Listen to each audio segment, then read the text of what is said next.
Estamos ya esta primera generación euro de la semana, lunes 2 de octubre de 2023. Y lo hacemos saludando. Tengo yo siempre una especial satisfacción cuando comienzo la semana charlando con el doctor Lacalle. Don Daniel Lacalle, feliz semana, ¿cómo estamos?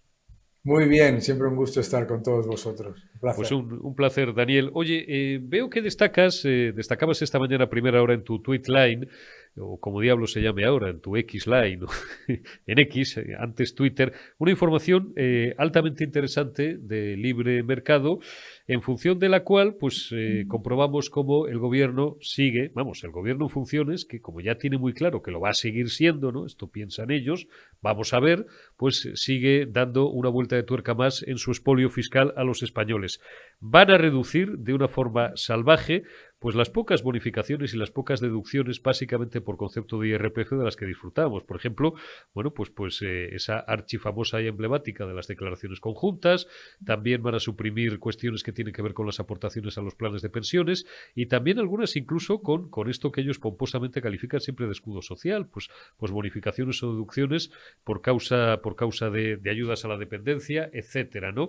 Me ha parecido también ver, la he leído en diagonal, pero más o menos la tengo en la cabeza, bueno, pues unas consideraciones que vienen de la IREF o del propio ministro Escrivá, no sé muy bien, donde, claro, por ejemplo, en esa famosa bonificación o deducción a las declaraciones conjuntas, cuando la carga de los ingresos recae en uno de los cónyuges y el otro prácticamente o no trabaja o no tiene ingresos o los tiene mínimos, que esto le cuesta 2.400 millones a las arcas, al erario público, pero que claro, que es que con esto se desincentiva el trabajo femenino, la inserción de la mujer en el trabajo y se perpetúa esa entelequia en la que yo no creo llamada techo de cristal. Una vez más, Daniel, la ideología por encima no ya de la economía, de las puras y malditas matemáticas que no son una opinión. Pues sí, pero vamos, solamente vamos a ver empeorar esto. Desde luego con este nuevo gobierno, si es que consigue la investidura Pedro Sánchez, que yo creo que está, ya hace mucho tiempo que está negociado y que ahora mismo estamos viendo simplemente pues un poco de tensión mediática más que nada, ¿no? Yo creo que solamente va a empeorar, o sea que no esperemos mucho más. Y en cuanto a las deducciones, pues nada, todos esos ciudadanos que votaron al Partido Socialista diciendo que le iba a subir los impuestos a los ricos, pues ya lo saben, te va a subir los impuestos a ti, si es que es lo de siempre. En realidad, si lo piensas,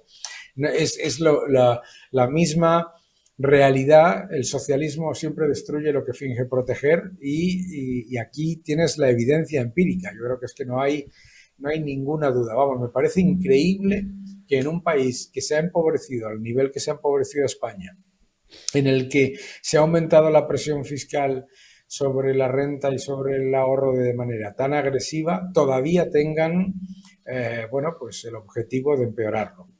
Está meridianamente claro. No hay más que atender. Oye, os recomiendo y además le envío un abrazo desde aquí a que veáis, si no habéis hecho ya una pieza que firmaba, una pieza videográfica que firmaba nuestro amigo Borja Jiménez de Francisco este fin de semana en OK Diario. Se iba al mitin creo que eran dos hermanas, y entonces pues le ponía la alcachofa ahí a unos cuantos paisanos que entraban al mitin del PSOE y había uno que lo expresaba con mayor claridad que el resto, que ya también destilaban sus perlas, ¿no? Decía que él prefería que si le iban a robar todos los políticos, que le robaran los suyos, que le robaran los socialistas, ¿no? Este es el nivel, este es el nivel.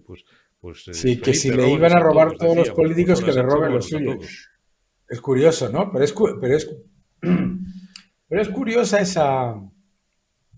es curiosa esa idea de si hay miseria, miseria para todos, si me Sí. van a robar, que me roben los míos, aunque lo hagan muy mal y le den la amnistía a Puigdemont, etcétera, por lo menos no gobierna la derecha. O sea, es como una especie de, bueno, pues a resignarse a que España pues es un país en el que no puedes tener una libertad y que además se vota conscientemente en contra de esa libertad económica.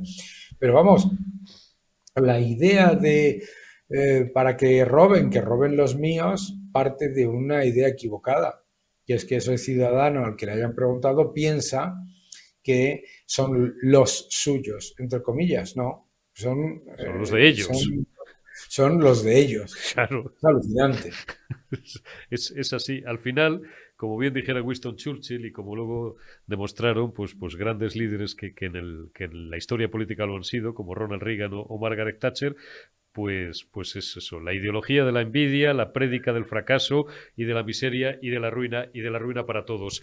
Recordabas un dato en tu canal también este fin de semana, Daniel, que es escalofriante. Aquí también nos lo daba el profesor Riera, creo que era el pasado jueves.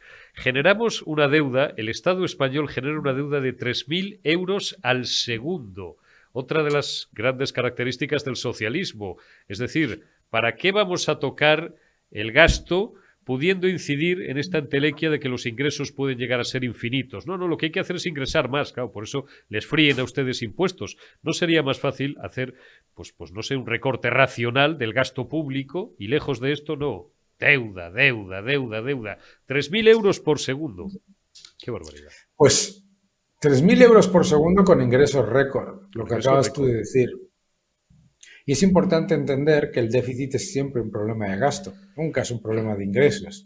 La idea de que lo que hace falta es hacer una especie de constante aumento de impuestos para mantener, entre comillas, el, digamos, estado de bienestar es una falacia. Una falacia porque el Estado siempre gasta mucho más de lo que ingresa.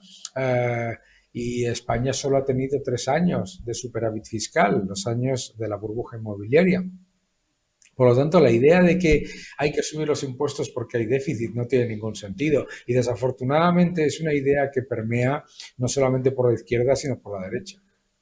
Así es. Y bueno, por ir a otra colateral, es que ayer tuve una discusión de ovación y vuelta al ruedo con una persona muy cercana a mí, pero bueno, pues que profesa ideas. Yo trato siempre cariñosamente de decirle que equivocadas y según esta persona, pues son las que tienen que ser. No, es que lo que tienen que hacer es subir los salarios. Si sube la inflación hay que subir los salarios.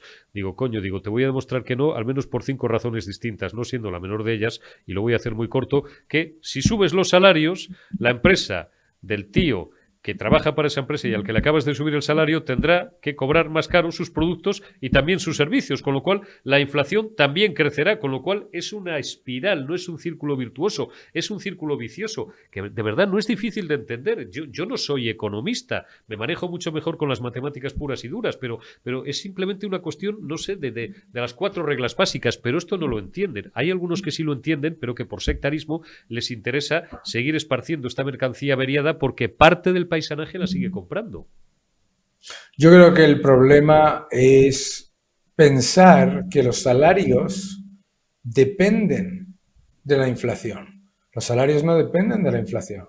La inflación no tiene absolutamente nada que ver con los salarios. Lo que tiene que ver con los salarios es la productividad. Si tú subes los salarios muy por encima de la productividad durante mucho tiempo, lo que ocurre es que terminas destruyendo empleo.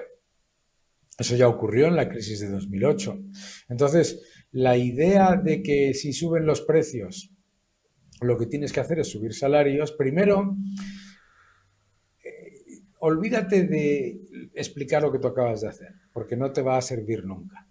Lo que tienes que explicar es por qué es mentira y nunca pasa. Sube la inflación, no te suben los salarios. Pides que te suban el salario, te lo suben el año siguiente, pero te lo suben por debajo de la inflación del año posterior. Por lo tanto, la pérdida de poder adquisitivo de tu salario siempre continúa siendo creciente. Después te lo suben, imagínate que lo consigues, en línea con la inflación de ese próximo año. Todavía sigues perdiendo poder adquisitivo con respecto a los 3 anteriores. ¿Y qué pasa el 4.º año? El 4.º año resulta que vas y pierdes tu trabajo.